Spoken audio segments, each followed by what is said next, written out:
Welcome to another episode of Zwei Ales und Hockey Tales mit Wally, or Two Ales and Hockey Tales with Wally. And today I am so excited to have on a dry and 40-year-old, a 43-year-old from Opole, Poland.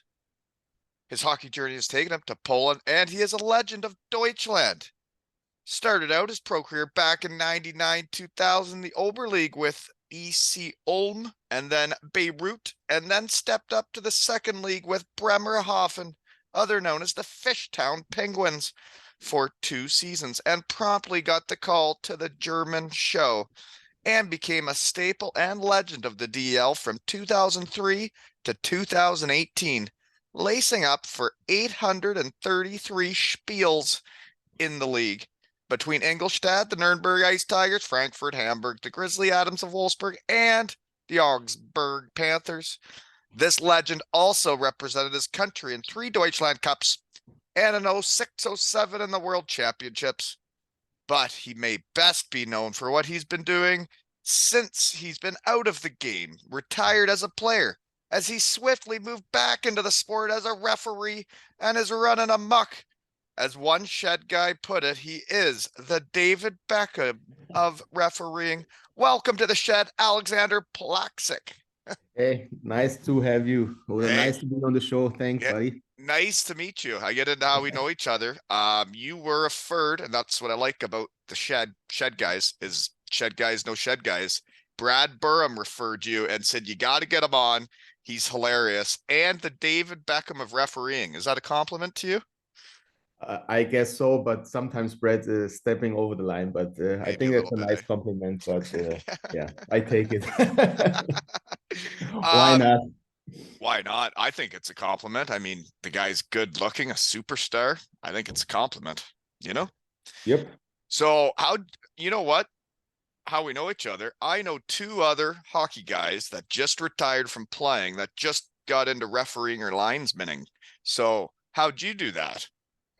Well, after I decided to hang up the skates, I was sure I want to do something still with hockey, but wasn't sure what. And all of a sudden my phone rings, and the Lars Bergeman, who was a player for a long time, he's the chief for the referees. And yeah, he called me, and first I thought it's a joke, because I, as a player, was known that I didn't like the referees so much. So first I thought that's kind of a joke, but then he said, no, he's serious. So yeah, then I looked into it, and then I just stayed with it. I liked it, actually. So I'm glad. And now it's after 3 years. Now I'm in the first league, and it's a lot of fun, though. Yeah, you've got up there quick, and you're back. You're in the game, and you're Yeah. back around the sport. And yeah, do you get like the pre-game butterflies like a player? Do you get like all juiced up still? Yeah, a little bit, but it's different than a player. It's a different situation you're in. You, as a player, you either win or lose. As a referee, basically you always lose. Yeah. But one team is always mad at you normally. Yeah. So it's different. But I still know most of the players, so they know when I make a decision. Normally, it's right. It's not always right, of course, but Right. But I was thinking about that, is you would have the respect of the players because you've been out there done that, and they know that. Yeah. I mean, there were some pretty good refs in Germany, but man, there were some brutal ones, like terrible. In the second league in Germany, there's this fella that was out of shape, older, big mustache, and he was just he was an arschloch. He wasn't nice. Yeah, like there's, oh, how do I put this right?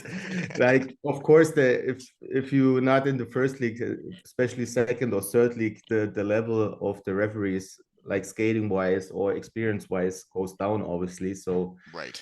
Yeah, sometimes, but they don't mean it bad. No, and you know what? You gotta have refs to play, right? And, yeah, they're doing it for most. Of course, they make some money, but they're not living out of it. So it's basically like a hobby for them. And right. Yeah, it's not their profession. no. But shout out to Stevie Grant, who's a local kid here, who was the captain of the junior team. his junior time ends, and to stay in the game, I just had a quick message back and forth with him that he got into being a linesman and referee, and he says he's absolutely loving it. He gets to stay part of the game, and like, who knows where he can go, right? The guy knows the Yeah, game. He was a sure. captain of the sport, and all his teammates respected him. And then over in Germany, I heard my old puppy Mooseburger's now into refereeing. I don't know what league he's in, or if you know him. He's in the second league. There's like a special program for former players. They call it like the trainee program. So they take like former players, and they have like every 2 weeks they meet on a weekend, and they have like meetings. They get taught, like they have a special program, so they get up quicker if they're doing a good job. So now he's in the second league, but he had like, I think 4 weeks ago he had his first DL game as well. The Moose. I'm gonna have to track him down. He was a beauty. I like that guy, kid. Yeah. He's probably all grown up now too, like my other puppies. But so is that He's a how big you guy, got yeah. into it then? Is doing the like the trainee program? Because I know they have a similar thing in North America for the retired hockey guys. Yeah, yeah. This is like I said, they pick up certain guys who played and want to look into the refereeing. And like I said, they have like every 2 weeks they meet, and then they have games together, and they track everything down on video, and they help them to understand the game of ref, because it's different than the game like when you played. I think It's the different. hardest part for me would be knowing where to stand to be able to see everything, right? Because you got to stay out of the way. The game's going fast, and you got to Yeah. know like where to be to see it all, right? Yeah, everybody has a, like, for me the biggest problem was I saw like the penalty, but I didn't just raise my arm. I just let it, okay, just Right. play. And Yeah. that's, And if you don't put the arm up right away, then everybody thinks you didn't mean yeah, it, right? yeah, Yeah. that's right. I know the refs that like all, and this, I'm just saying this might have happened in Germany. That's like a big hit or whatever happens, and then the whole crowd goes, "Ooh!" And then all of a sudden the ref puts his arm up, and I'm like, "Come on, man, make your own decision." Yeah, as a player, if you played the game for so long, you don't hear the reaction anyway. You just look at the game, and then you know what's right or wrong. And if you have in your mind, you look at something and you think that didn't look right, then you better put your arm up. Right. Otherwise, when you think it's okay, then just let the game play. I always So say let the player decide the game. It's not my job to entertain the fans or do something. that's It's very, the that you player. sound like you know what you're talking about, because that's what I try to explain. Like, I'm coaching kids here, and start of the season they get so wound every time a ref would put his arm up or we're getting a penalty. I'm Yeah, like, guys, like, the ref isn't trying to screw us. Like, he's just reffing the game. Like, just relax and play the game. And if we're getting a penalty, let's kill it and move on, yeah. you know? It's part of the game, so why waste so much energy on it? But Exactly. when You you're get young, distracted. Teams get yeah, distracted over it, and then it affects play if you get yeah. distracted over calls. But other ways we know each other. Fun fact for you. When the research team got hot, is I've seen you play hockey before. 2009-10, I came to Frankfurt for a sleepover with Derek Hahn. Oh, the honor. Yeah. So he's from my hometown. We're both Elmira, Ontario boys. He was an We Elmira were Sugar line King. mates. We were line mates in that year. Him, and I don't remember the other guy. Well, he was a player, eh, Hani? Smart, Yeah, defensively reliable, and could pass a puck. yeah, he was very good. Yeah, I had a so that it was funny because he had a buddy visiting him from our hometown who said, "Hey, come for the night. You don't play. Let's have fun, and then we'll watch him play Sunday afternoon." So he came out for dinner with us Saturday. We went for a great meal at a restaurant in Frankfurt that like had the stone on the table Yeah, where the you steak. cook. Yeah, Yeah, you cook the I steak remember. on Yeah, it. Yeah, yeah, that's a sweet meal. But then right downtown. Yeah. so then after he heads home to get ready for the game the next day, me and my buddy went out all night. And Hottie woke up in the middle of the night to me and Dutch on his couch with the old school like earphones where they were connected, and we each had a headphone in each ear just rocking the tunes on the couch so we wouldn't wake him up. I think he was a bit confused when he saw us at like 3 a.m. with a headphone Yeah. each and sitting head to head on the couch rocking. Anyways, that looked like a cool place to play though. Frankfurt's a nice city, eh? Yeah, especially the fans, the crowd there, it's loud. They had always a good team. Unfortunately, they went bankrupt that year, Yeah. so we all had to leave. Hmm. But otherwise, it's a great place to be. Yeah. So, where and what are you doing now? Obviously, you're a referee now. Where do you live? I'm in Augsburg. I live in Augsburg. I probably like I'm born in Poland, but then I moved. My parents moved to Germany when I was a little kid. Since Okay. then, my parents still live in Augsburg, so this is always my So place to be. Augsburg was where you guys moved to in Germany then, back in the day? Yeah, yeah. And then always when the season ends in the summer, I came back to Augsburg. I had my own apartment there, and then stayed the 3 months in Augsburg, and then I went back wherever I played. Well, I guess I'll bring this up now then because you ended it kind of with Augsburg as a player, right? 3 years. Yeah, yeah. One guy that's still playing there that I grew up playing roller hockey and whatever against, TJ Trevelyan. He's been there forever. He's an Augsburg legend. He He is plays an here for I Augsburg don't legend. know. It's been like 13 years or something. I think so. Yeah, he went through a tough time with all the injuries and all that shit, but he always battled through, and he's a nice guy. He wants to stay in Augsburg. I just met him a couple of weeks ago, and we talked. And he said after his career, he wants to stay in Augsburg, being a coach or something. So he really liked it here. All the people like him here. So I'm pretty sure they find a spot in the club for him to do whatever he wants. If you stay on a team that long and you have injuries and your Yeah. good seasons, bad seasons, and they stick with you because you know what type of person you are, you must be a pretty decent dude. I know I Yeah, mucked it yeah. up with him a lot. He's a good guy to hang around with. I uh, always came good along with him. he is a good roller hockey player back in the day. But anyways, another guy that I'm pretty sure is Augsburg area, Toto, Torsten Yeah, Fent. yeah. That guy's a beauty too. Toto is the main coach for the kids here. He's That's pretty good. You much need guys like that doing that. he's I pretty played much with him all. in Hellbrown. Yeah, and I meet him every like Wednesdays. We have like a alte Herren hockey, like where the old dudes meet up The on Alta Aya, the old balls. yes, Wednesday night at 9:30. We hit the ice for an hour or hour 15, and then have a couple of beers together. That's pretty cool. You guys are doing that too, because I hear the same thing happens in Landsuit with Yeah, Dominic Hammer and the fellas. They all yeah, still like once a skate. week. It's the club like Augsburg. We don't pay for the ice time, so they That's just give nice. it out us for free. Yeah. Like all the old guys can go on the ice once a week and hang Well, around. that's really nice of them because, well, for one, there's not many guys around here I really want to skate with, and I don't want to Yeah, pay to play hockey. So, yeah. yeah, so I don't. Anywho, let's see here. So, the transition from hockey playing to refereeing, it sure hasn't taken you long. You're in the first league and you just retired a couple years ago. Yeah, 4 years ago I retired. I still want to play. I had in my mind to play one more year, but Augsburg had different plans, and I didn't want to move Yeah, again. So I just said, okay, you know what? it's time. It's time. And like I said, then I get the phone call like 2 weeks after I retired. The phone rings, and I had the opportunity. So I said, yeah, why not? Well, And that's then I pretty was in cool the when they trainee ask. program, Yeah. and then it went pretty quick. Yeah. So the trainee program then, would you start like reffing minor hockey or Yeah, the first year it's tough because you got to work your way up? you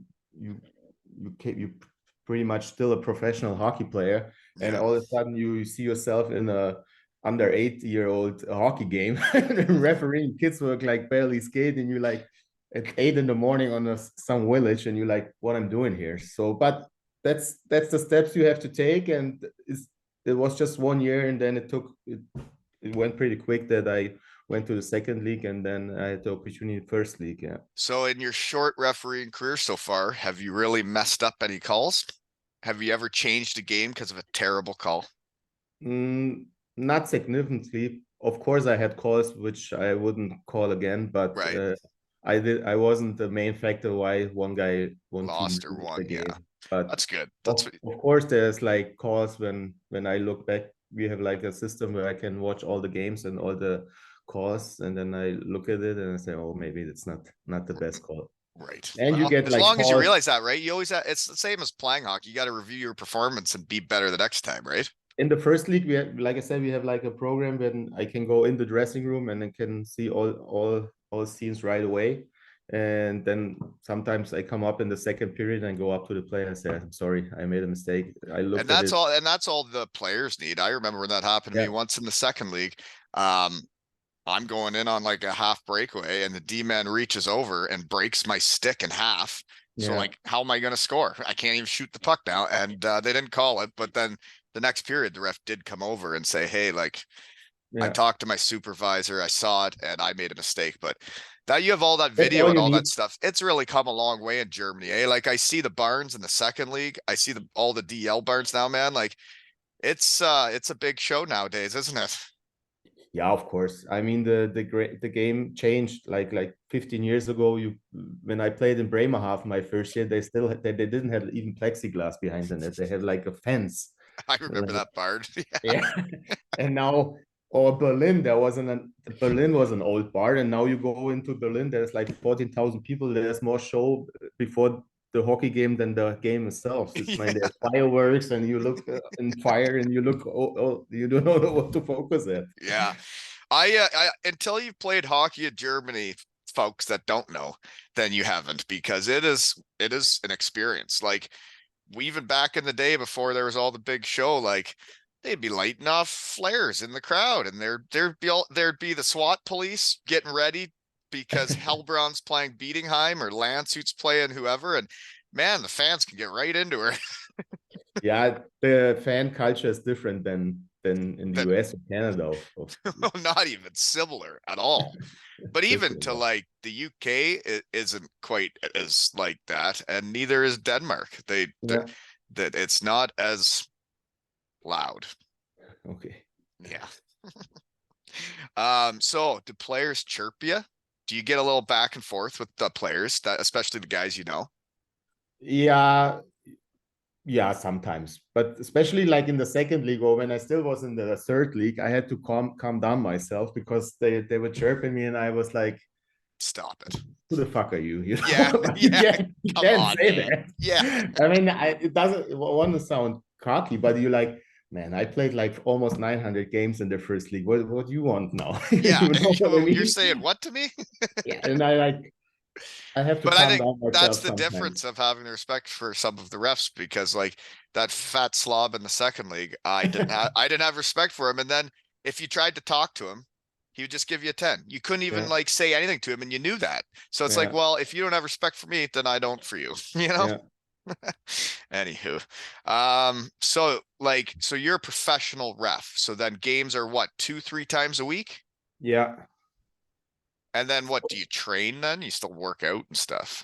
I work out. I have a bike in my apartment. I run. I go to the gyms once once or twice a week. Yeah. But then I travel. Yeah, it depends. I go with the car. Sometimes when I'm in Berlin, I take the train. That's pretty easy from Augsburg. But most of the time you're alone in the car. Yeah, Right. Yeah, and you go you're back and not on a forth. bus with a team, eh? That'd be a lot different, eh? Driving by That would be yourself to the different. games than with a team on a bus. But I like being in the car. I have time for myself, so That makes that's sense. okay. So then at what age did you leave Poland then? I was 2 years old. Yeah, so like I you was a little kid, yeah. I got you. And just so I don't forget, folks, at the website for the shed here, aleshockeytales.com, we got a 2 Ales and Hockey Tales jersey up for raffle if anybody wants to get involved, right? Just so you know, aleshockeytales.com. You can even buy clothes there. Anyways, so then you do your minor hockey in Augsburg and work your way up that way then? Yeah, And it that's was right. always hockey, you play other sports.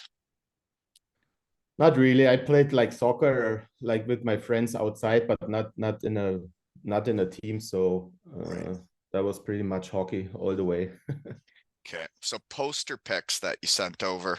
Um, brought to you by Freeman Designs, my poster maker guy in the UK. What's the one where you're in your ref clothes sitting on a chair and it looks like you're like it's like a food show. Like there's food Yeah, around you. that's why Brad came up with David Beckham of refereeing.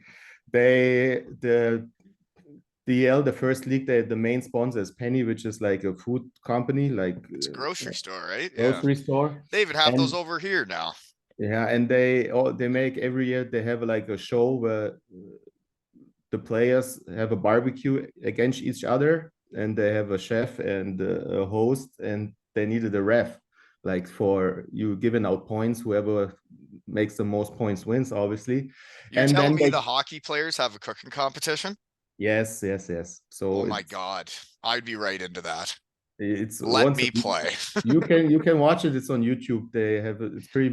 They have like over 8 million viewers over that span of time. So every week comes a show out with from the team, two players cook against each other, or barbecue against each other. That's a good idea. And I was in the jury, so that's why I was in that chair. It's like a big TV production.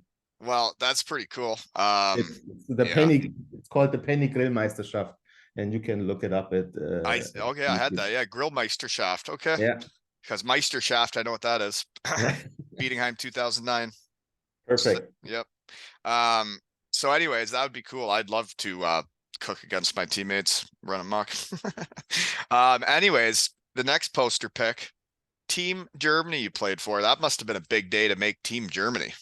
Yeah, I was, but you said like I had the opportunity to play the Deutschland Cup couple times, and when I was in Nuremberg 2006, I think, we played the final against Mannheim. We lost that year. It's a funny story actually. That's on the next day, like you lose or win the championship, you hit the booze anyway. Yeah, So yeah, oh yeah. That's mandatory. so Yeah. we came home from Mannheim. I don't know. I get like lit up at till 6 in the morning. At 8 in the morning, my phone rings, and I go, and it's Uwe Krupp was that time was the National coach team. for the national team, and he goes, "Hi, it's Uwe Krupp," and I say, "Yeah, whatever," because I didn't expect a call. I said somebody want to make fun of me, so I hang up right away because I was still drunk. Yeah, yeah. So next minute he calls back. He say, "Yeah, it's Uwe Krupp. Something's wrong with the connection, I think." And like, and then my brain starts to like, what the fuck? Is this And really I is that all really? of a sudden I was sober again. I say, yeah, congrats, you're going to the World Championship with us to Russia, Moscow. And I like, what? Yeah, just call the office, book your flight. I see you on Friday at the airport. And I like, what? So So is it so the Deutschland Cup, it's normally in like November, right? yeah, November, and then during the season you have like what, one or two, three games with the national team. But I never been to the World Championship before, and then I got the call, and then let's go. That's pretty wicked. And you got to go to Russia Yeah, I was in Russia. I was the 13th forward going, but I didn't care. I was just proud to make the team. for sure. And that year Seidenberg got hurt, so I been in the lineup after the first three games. So then I played 3 or 4 games. Do you play It any was like superstars? Play any like big teams? yeah, of course we played the Americans there, but I don't remember the players there. Yeah. I had to look it up who was in the roster. Yeah. It's It's a it's while 16 ago years too. Yeah. 16 years ago. I So and on understand. the next year, there was the World Championship in Halifax. I made the team there as well, but I never played a game. That's why it doesn't show. Or Well, I'd still to be but a part of it and get the experience, right? that And was then perfect. It was 14 days in Halifax as a hockey player, as in the World Championship. You can imagine what's going on there. And I knew after the first week, the coach said, "We don't have any spots left. You can either leave home or just stay with the team." And I said, "Well, I just stay." yeah, yeah. So I had the best week of my life there. Life is what you make it, right? Other people could Yeah. have been sour Yeah. and left. Instead, No, you I had a was always time proud to play for the national team. So even for if I sure. didn't play, I was a part of the team. I always came along with the teammates. We're still in contact till this day. So And yeah, that's what you need, right? That's what teams need is the guys that are the extra players, the guys that are the third, fourth liners, that they don't bitch, that they put a smile on their face, they enjoy their yeah, teammates, they enjoy the game, and then that's how you can win games, right? So exactly. when you're on Team Germany, you're number 56. Did you get to pick that? I didn't get no, they just handed out to me, but Actually, it's pretty cool because it's the year my parents got both born, so it fits So it very actually well. matters, yeah. Yeah. I So always made it look like I picked it so my parents could be proud of me. But the oh truth, dear. they just handed out to me. Don't worry, they probably don't know about the shed. They won't be listening. So when you were one of the poster picks as a player, you were number 16. Was that the usual number? No, when I started, it was number 80. That's my year of born. But we had like a famous German goalie, Robert Müller. He passed away of a brain tumor. And then the league called me, and then they hang up the 80 in the rafter that Right. nobody. So they called me, and if it's they asked me if it's okay for me to change my number. I said, of course, because I knew him pretty well. Yeah. So for me, I had to don't think twice. So then I changed the number to 16. And I did notice as a referee now you get a number. You're number 8. That was just handed out to me as well. Yeah. So So then you're always 8. That's your outfit. that's my outfit. Yeah. Yeah, you take it with you at every game. Do you get Yeah. spares or you just got the one outfit, wash it up after a game? No, I have 3 or 4 different jerseys with numbers and advertisements you have to change. So yeah. I wonder that Penny's grocery store, they must pay a pretty good amount to be on the front of your jerseys. Yeah. I think they pay a lot of money, but I think both sides. It's good for them. The league has a good sponsor. They do a lot of advertisement for the league and for the hockey games. And And as the Penny as barbecue well. show sounds cool. That was pretty cool. The You can only look it reason up. I know is because, fun fact, I am the sponsor of a pro hockey team player. My logo is on the captain of the Manchester Storm's jersey, and he rips around with a 2 ales and hockey tails logo. And let me tell you, fun fact, that wasn't free either. There's a raffle at aleshockeytails.com, folks. Buy your tickets. Anyways, so then you grow up in no, actually, other poster pick. I don't think this went on there, but I saw it. You're talking about old fellows playing in Augsburg, but you also play with Brad Burham on the Team Germany Oldtimers, eh? Yes. That must be fun. That's very fun. It's Right. Mihi Brezak from Frankfurt. He organizes the games, and we always play against other national old timers. We played like in August, no, in July was it against the Czech team, and we have a rematch in January, and Jaromir Jagr gonna be on the team, so I'm excited. That's a cool experience to get to do that and still Yeah. be part of the game and get to play too a bit, eh? Yeah. See, I would enjoy playing hockey if it was games like that, but to just go out around here with I think it's not for me. We don't have any cool games like that going on very often. Anyways, so then you start your pro career way back in '99 with Ulm. Where's Yeah. that? It's not far from Augsburg. When I was young, they didn't had like a foreigner rule, so they had like from 21 guys in the team, there were 20 foreigners. So as a young German, it wasn't almost impossible to make the first league team. So you had to go to the third or second league and Work your way up. work your way up. And then they changed the rule. Then it was like 15 foreigners, 13 foreigners. Now we're down to 9, or 10. So there's more room for young Germans or that can make the team. But back in the day, like I said, you had to go second or third league and move your way up. Yeah, well, and you did that. So you went Ulm, then you go to Beirut for 1 year, and Yeah. then we're talking about Bremerhaven, that old barn there, eh? Yeah. 2 years So in that barn, I was, whew.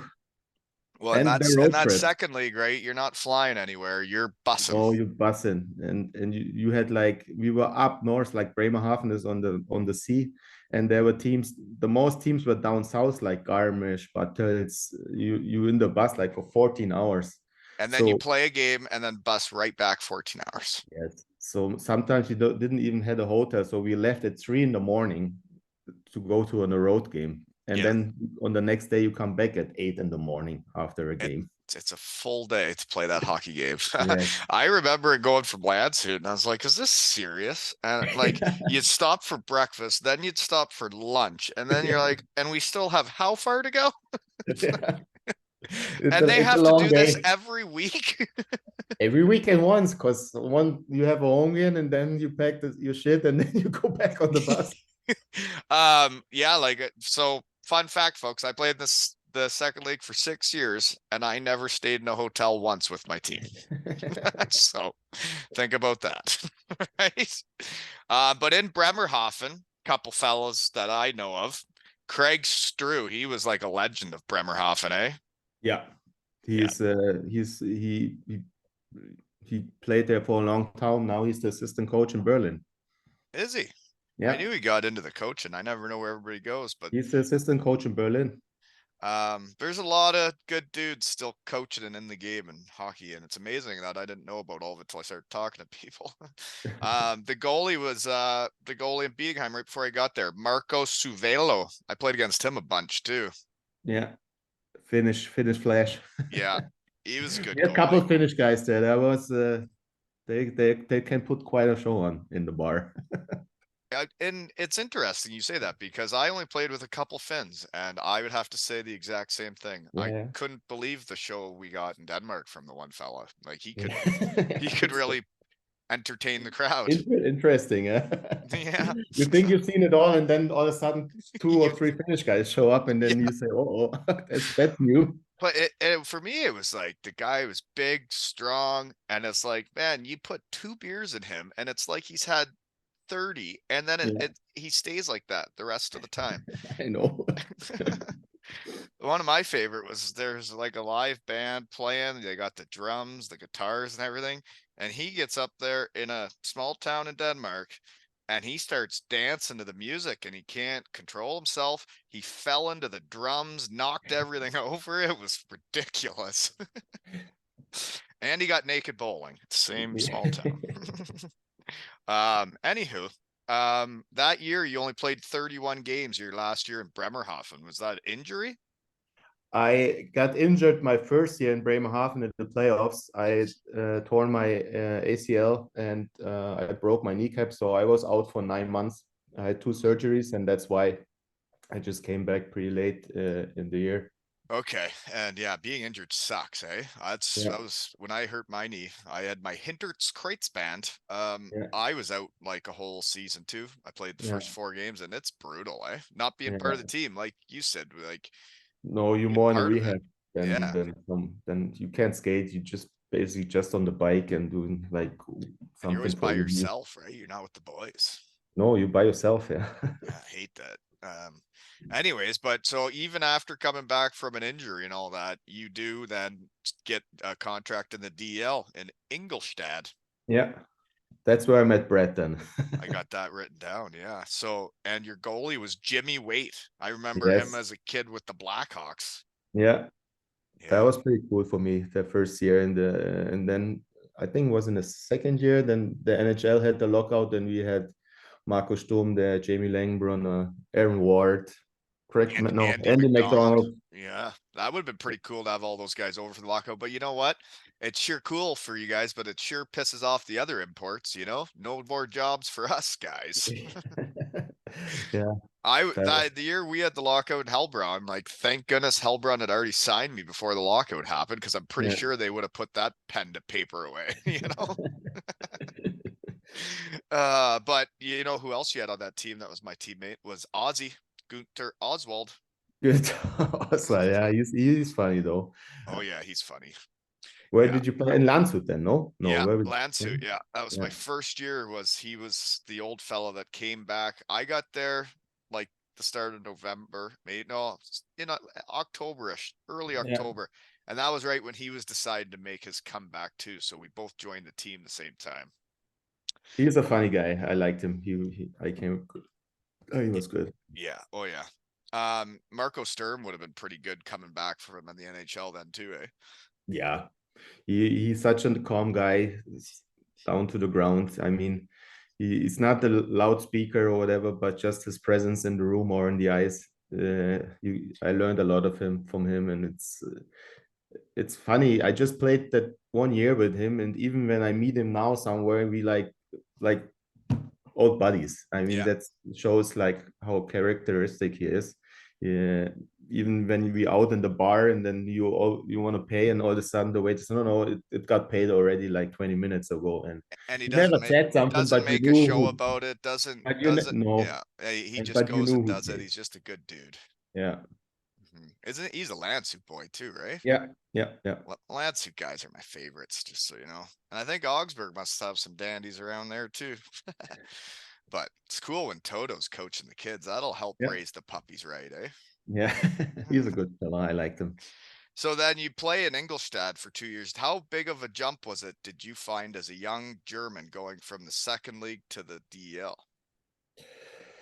It's obviously a big step, but I was still young, and I fought my way up. Like you start in the fourth line, obviously, and then yeah, you have to either you make things right with the ice time the coach gives you, and or you just break. And Yeah. I never was a guy who quit. So even for setbacks, or if you like the 14th forward or 13th forward, all of a sudden I never stuck my head in the sand, just worked out hard, and then yeah, I made my So way can still. I give, because I used to do this on here and I haven't done it in a long time because I was wrong a couple times and it ruined my confidence. Can I give you a player review without ever really seeing you play? I did watch your team play way back when, but I was only watching Hani. I don't remember, Yeah, you know?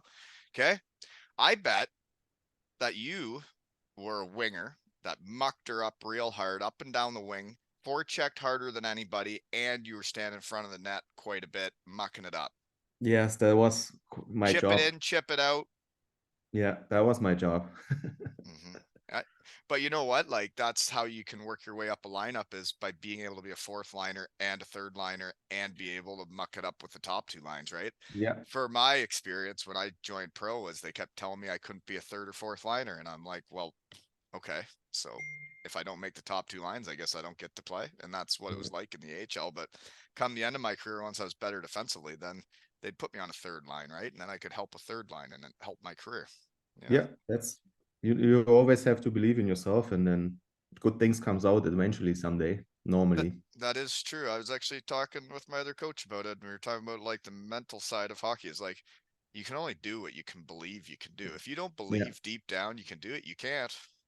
that's right. hmm Anywho, but you did prove it to yourself. So why would you have left Ingolstadt? I guess the lockout's over, but then you switched to Nuremberg for the next 4 years. Yeah, Ingolstadt had different plans, so they didn't, and I had an offer from Nuremberg pretty early in that year. So I decided to have a change, and Isn't that that worked weird out. though in Germany? And I'm sure it's still the same. You can sign with a different team like in November, December for the next year Yeah, yeah. That's normally where the good German players they sign right away. in November, December. It starts for the next year.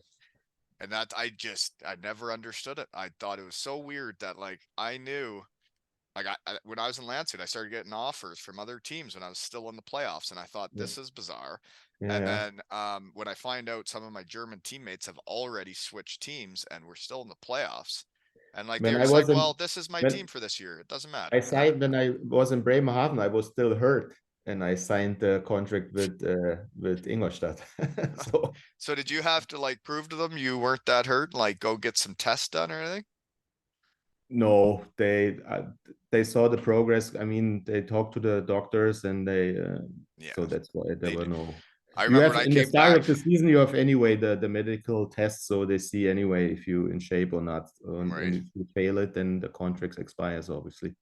I'll never forget when I left Bietigheim and Helbron wanted to sign me, and Rico Rossi was the coach, and I had hernia surgery, so I hadn't been able to do anything for like a Yeah, while, like a couple months, and I was fat. I had been living in Germany, eating all the great food in Germany and drinking the cheap wine and the beer, and I was not in shape. And it was just the start of summer. I had a lot of time to get in shape, but I went there and he made me walk on a tightrope topless.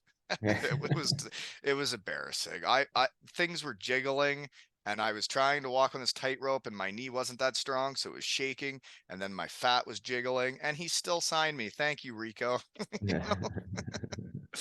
But I did lose the weight that summer. But anyways, so Nuremberg, that's when you start making Team Germany too, eh? Yeah. So the Deutschland Cup, you basically, to play for Team Germany, you don't get the November break, which I love the November break. Yeah, who doesn't? But I was proud, so I Yes. took I wasn't mad that I don't have a couple days off. After the Deutschland Cup, you get normally 1 or 2 extra days off from the coach, so you have like 1 or 2 days off. Yeah, yeah, because you're still playing on the break, right? Yeah, One of the years, I don't know why this popped up. I saw though, the second year in the Deutschland Cup, you had 27 penalty minutes. What'd you get up to there? I think there was one check from behind where I got kicked out of the game. Forecheck too hard. Yeah, sometimes happens. Yeah. Or I got into a fight, what happens 3 or So 4 times in my career. is there still fighting in Germany at all? Yeah, yeah, There's yeah, yeah, yeah. that's good. They still fight. Good. That's what I think you need to fight in hockey to keep things the way they should be. But when you make the world championships, there's a couple guys that I know the names was Michael Wolf, who was a Beheim Steeler before me, but Yeah, then my old centerman, my middle stürmer from Hellbrunn, Mikael Hackert. he was there. Yeah, Yeah, he always played cards. He is a big card player. I don't He was remember always he playing gambled a cards with lot. him. He Um, was, he's a good dude though. I liked playing yeah, with yeah. him. Yeah, He good was a player. hell of a hockey player. He was. I got him right at the tail end where he was like done in the DL, but decided to help out the hometown and Yeah. yeah, play with us. But another guy that I had on here way back when I started this was on your team in Nuremberg and scored 41 goals in a season. Aaron Spilo. Yeah, he's got a cottage right down the road here. No shit. Yeah, I grew up playing minor hockey with him Ah, and even fought him once in junior. wow. He's a big Yeah, guy though. I know. I know. I stuck my finger in his nose as hard as I could, made it bleed. When we were wrestling out of the ice, but yeah, I knew him. And anyways, he wasn't as big back then.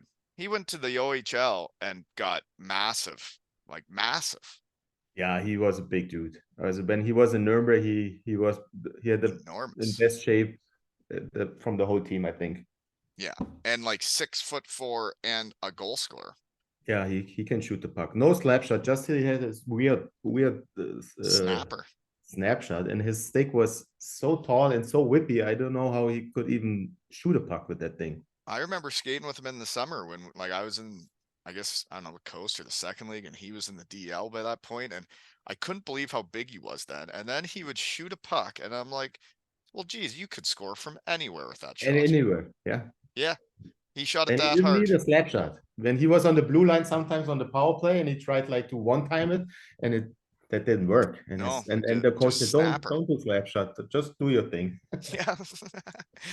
What's weird though, I got this under 13 kid. I switched from defense to center this year. Mhm. And he's coming along, and now all of a sudden he is shooting it like totally different than any other under 13. And like he's got like the flex, and like you see him shoot, and it's like, holy moly, you're like a man child. And he's starting to score from anywhere. And it's pretty Yeah. cool to see now that we're talking about Spilo. It looks very much the same. So 4 years though in Ingolstadt, was that a 4-year contract? I had no twice, 2 years and 2 years in Nuremberg, and then I wanted to stay in Nuremberg, and Nuremberg wanted me to stay, but they went into big financial trouble, and the manager called me and said, I know you have an offer from Frankfurt, pretty good one. Um, we cannot pay you this because I don't know if we even exist next year. Right. There was like an honest talk, and said, listen, I don't want to leave. I said, yeah, I know, but we Yeah, cannot pay you. that's how it So, works. Yeah. and I had to leave, unfortunately. And then, like life goes, Nuremberg stayed in the league, and Frankfurt had shut And it then down. they're the ones that go tits up. So I like, um, oh, sorry. Interesting though that you go to Frankfurt and how small a world is. So you got Hani, who's from Elmira, Ontario. Yeah, You also have Jamie Wright, who's from Elmira, Ontario, both from my hometown in Frankfurt, Germany. yeah, Yeah, that's the hockey world. I it mean, it's is. Well, small. Jamie Wright, so the way it worked for me was growing up in Elmira, he was the one that made Team Canada and the World Juniors. So then you see a guy he's what, like 5, 6 years older than me, that's making Team Canada in the World Juniors, and you're like, I didn't think someone from Elmira could actually do that. And then he did that. Then he went to the NHL and scored like 20 goals one year with Calgary. Yeah. And then you end up seeing him play in Frankfurt when you go for a sleepover with Hani. Yeah.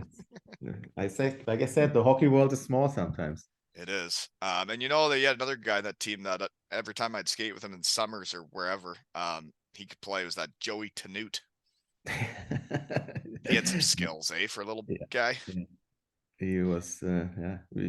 There's like a lot of characters you meet over the years, and sometimes you forget, and then somebody mentions the name, and you're like right back at the time when you meet And those that's what's guys. happened to me, is like I had forgot about like my whole career, and I forgot about everything, and I kind of just pushed it to the side and carried on with the real world. Yeah. And then once I get back out here talking about different stages of my life, it's amazing how everything comes back to you, you know? Yeah. It's fun stuff. So then you're only in Frankfurt for a year, then they go tits up. So did you try to go back to Nuremberg, or you head to the Hamburg Freezers?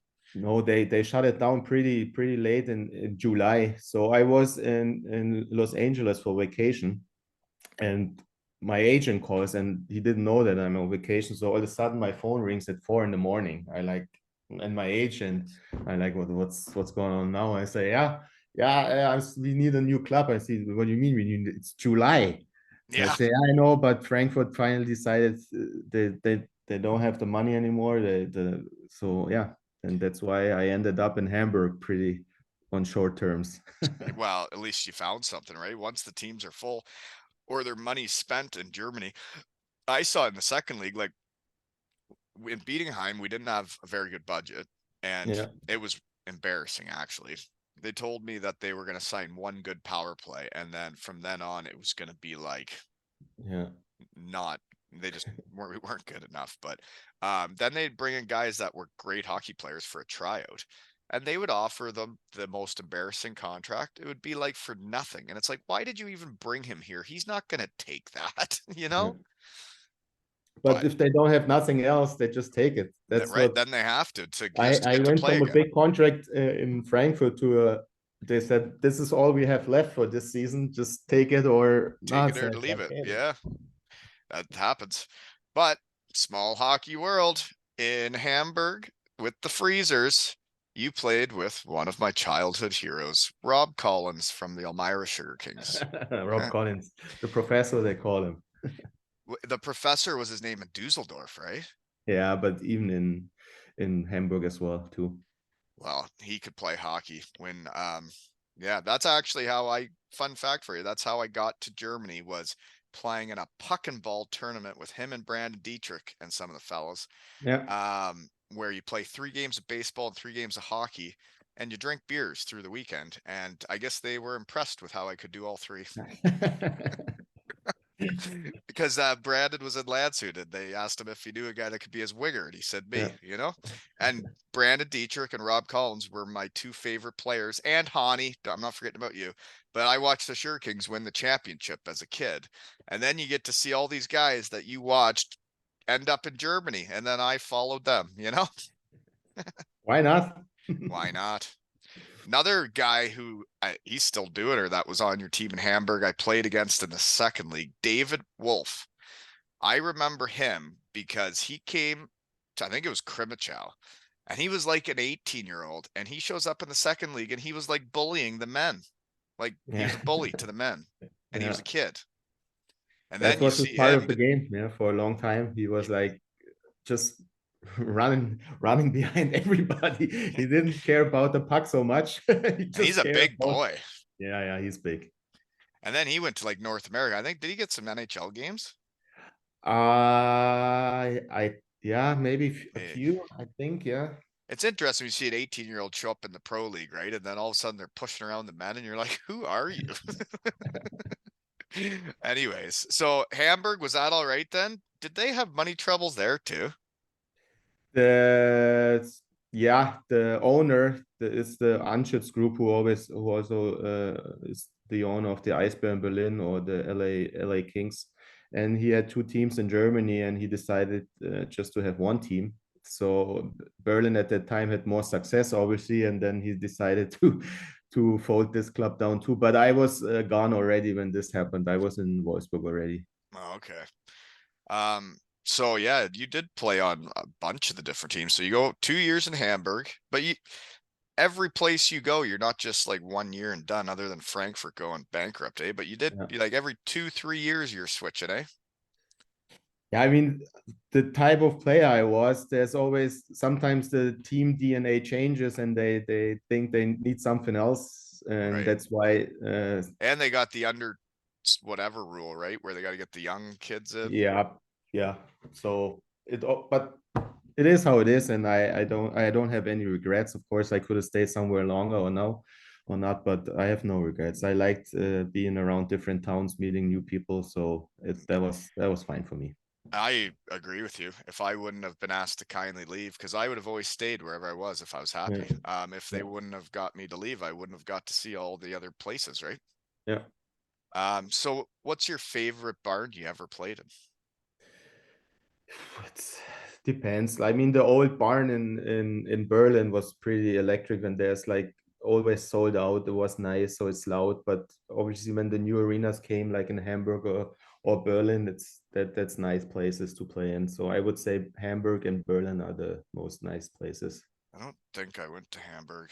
Yes, I did, but not to play hockey. I Okay. guess so. Hamburg's a nice city, eh? Yeah, yeah, I enjoyed it there a lot. Yeah. I went there. I went there when we were living in Denmark for our like Yeah, November break. We went to Hamburg and also to visit the BG doctors. Spot, especially when one of those doctor's appointments goes well, and then yeah. you let your hair down.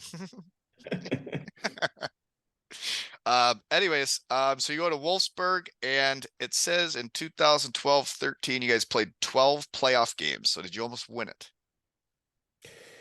Yeah, we always been with Wolfsburg in the semifinal or half final. We always had a good team, but we didn't make it till the end. That was frustrating. We always had a good team, but we never could make it to lift up the cup. But yeah, that's the Uh, story. is so Simon Danner was on that team. He's from Freiburg. Yeah, Is that David Danner's brother? yeah, they brothers. David was my teammate in Yeah, Hellbron. yeah, Okay. And he was with you in that Frankfurt team too, right? yeah. Another guy that was on your squad in Wolfsburg, and I remember this name just because he hit me so hard, all the snot came flying out of my nose, and like I didn't feel well the rest of the game. Nick Schaus, Yeah, D-man, right? big guy too. That guy Right-handed touch. crushed me in the Continental Cup, like hammered me, open ice. Oh, yeah, get your head up, Walton. Be better, you know? And then I guess I'm thinking a TJ Mullock, and then there's a Tyson Mullock. Hey, brother as well. Yeah, Yeah, because it's interesting when you see the guys get the German passports, right? That TJ yeah, Mullock, he was an import. We're mucking it up. We're like in a scoring race in the second league. He gets his German pass and he's getting a one-way ticket to Berlin. yeah, Yeah. Good careers those fellas put together though. You yeah. know. Mhm. That's right. Speaking of cooking, I got this written down. Oops. You were you were the referee for that cooking show, but I saw yesterday you were whipping up made pierogies. I made homemade pierogies. Yeah, I like to cook. That's Me like too. my where I can just free my mind, and Yeah. that's why I like to be in the kitchen. I actually do too, though. I find it's relaxing and it's like a little competition with yourself, like how Yeah, good you can I make have a glass of food. wine, I have music, and then I can And then you stand there for cook. 2 or 3 hours. And then I eat it up in 5 minutes. Yeah, I totally understand. What were you stuffing your pierogies with then? It's the classic Russian one. It's potatoes and cottage cheese. Cottage cheese, eh? Yeah. Mm. So for I guess the dough for that, is it kind of similar to just pasta dough? Is it eggs, Yeah, flour? it's just flour, an egg, butter, and hot water. That's basically it. Yeah, I might have to try making pierogies now, you know? I Takes a got while. issues. Well, I got issues. Like you go live in Germany for 6 years and then you leave and then you come back to the shitty food around here and you're like, I got to figure out how to make the real food because nobody's making any effort around here, you know? It's true though. North Mm, American food sucks compared that's to sad. It is sad. Then you gotta spend a lot of time in your kitchen figuring shit out, right? I made schnitzels for the kids yesterday, Wiener schnitzels, Yeah, and perfect. yeah, they know about their German heritage too now because You teach I them teach well. them about the food. They know Pretty about good. Spätzle, they know about Weisswurst, you know. So what's your favorite German meal? I go with Schnitzel. Schnitzel and Spätzle is it's my thing to go. Mit Yeah. Brune sauce? Ja, mit Soße. You know. Yep. Okay. And if you're gonna order a drink at a bar, what would you get? Oh, it's a beer or a wine or both. Yeah. The A beer for the Augustiner beer is the best though, eh? I would agree, yeah. I think it's the best beer in the world if I'm thinking out loud in my shed, but what do I know, right? I haven't had many beers before. So, in hockey, what do you think's most important? Kabinefests, beer tents, or Christmas markets? Kabinefest. Kabinefest is I think important. Kabinefest then because at the beer tent or Christmas market, not everybody comes, so you're not always the whole team in Kabinefest, and You I make think them be that's there. yeah. You can go after the Kabinefest somewhere else with the boys, You but sure it can. starts with the Kabinefest. Kabinefests are the best. That's why I started loving hockey again when I got to Germany was Yeah, it made hockey fun again and not everybody so stressed out and sitting on buses all day. But yeah. yeah, Kabinefest, good stuff. I had one here, eh? It was my under 13s this week. I saw that. I Yeah, saw that on your post that you yeah. had Yeah, hosting a for mein Kabinefest. 40 Geburtstag, Wow. I had Spätzle und Speck, and I heated Yeah. her up for the boys, and none of them had had it before, right? Except my son. So that's pretty cool to show them Spätzle, you know?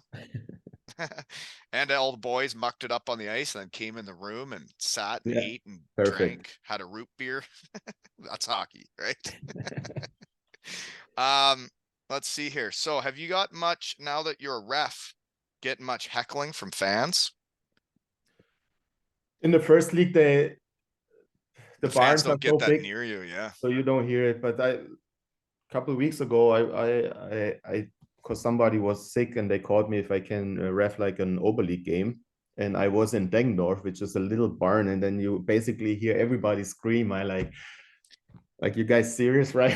Everybody saw the trip and they were like, woo! And they were like, come on, boys. Well, you should hear them in minor hockey around here, man. You can hear all of them yelling, and it's like just shh. Let's see here. I don't know how much else I got, but the reason I could tell what type of player you were was one of your poster pics. You're right up in a guy's face after the whistle, letting him know, eh? Yeah, you sometimes you have to, that was part of my game as well. And uh sometimes you have to be under the skin from some guys so they know you here and Yeah, you watching, so and they you're not cannot do backing down. whatever they want. So yeah. Yeah, it's funny because you see the same thing in like under 13 hockey when I'm coaching. Is like there's a play at the net, and one of their D-men starts pushing our guy, and our mucker upper guy got in there and well, he swung a bit, and I just said to their coach, I said, I got no problem with this. I said, Yeah, I don't mind our team not backing down from anybody, you know? yeah, that's What right. once you start backing down, then that's that, right? Well, I don't know what else I got, man. It's still early. The sun's not even up yet. Here it's almost not rainy, but I have a golf appointment later, so A golf I have, appointment. I believe it's called a tea time. T- it's a tea time, but first we drink a beer, so it's a golf appointment. that makes sense. And that sounds really fun. Sounds like the refereeing's a good gig for you. It treated me well so far, yeah. So then what's the schedule for the rest of the week? You got games on the weekend. I got Friday and Saturday games, yeah. Friday, Where Saturday. where are you going? Friday, I'm in Mannheim, and then I sleep there, and then I go to Berlin on Saturday. So you'd ref, then the league picks up your hotel bill, Yeah, stay in a yeah. hotel. They pick everything. They pay my travel costs, either my train ticket, my plane ticket, or my gas tickets, and they book the hotels, and then yeah. So how many It's all professional refs are all of them professional in the DL now? Because I know I also spoke with Sean McFarland. That's refing in the DL. Yeah, I'm with him on Saturday in Berlin. Two No, shed guys reffing there's together. You guys should get a picture together and send it to me. we can do that. I Yeah. sent you on Sh Saturday. Shed guys, no shed guys. There's we have 5 German pros and 5 foreigners. They are pros, Yeah. and the rest are like semi-professional. They send bills to the, but that's Uh, they that, they, that they do the same job than a professional rep. right. But that's pretty cool that that's an opportunity for people when they're done playing hockey. And it's like Yeah, for Sean that he can travel the world and see all these countries and do it yeah, following hockey, right? yeah. It's He's good a nice stuff. guy as well. Um, well, let's see here. I gotta look at my notes. I don't know. I just wrote down like teams you played for and guys you knew, but what's it like your normal day now? You probably don't get a pregame nap, eh? It's just drive to the game, get ready.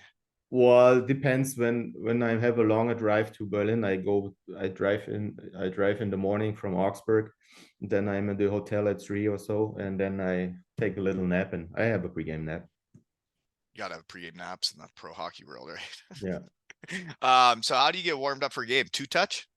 sure we do. Yeah, Yeah, referee two touch. I'd always see the refs playing. I just want to get in there and muck it up with you guys, you know? that's the same. We have the same routine basically, like as a player. You warm up with like soccer, then you stretch it out a little bit, then you go over the game sheet and do your paperwork, and then you're ready to go. So is there any incidents on the ice that have been like, I can't believe that happened while I was reffing? Like, was any players punching fans or fans punching players or anything exciting happening? So, so far, no, not no, no, Nothing, no, nothing. not No, that the I can refs think taking about too it. No. good control of the game, eh? Sometimes, yeah. Brutal. Um, well, geez, I guess I don't really know what else I have. Other than thanks for making the time for me and nice getting to know you. And Perfect. I appreciate it. Thanks for having me again. yeah, and it's neat when you have a guy on like Brad. I had respect for playing against him, and they did beat us when he was in Castle. But then when he says, "Hey, you got to have this guy on," like he's a shed guy, and I'm like, "Hey, all right, let's do that." Yeah, let's do that. Well, Like I nice said, getting thanks to for know having you, me. sir, and stay in touch. And I look forward to my shed guy Picture on selfie Saturday. I with send it to Sean. you. Yeah. Yeah. And this has been Thanks, bud. another episode of Spy Ales and Hockey Tales mit Polo and Wally.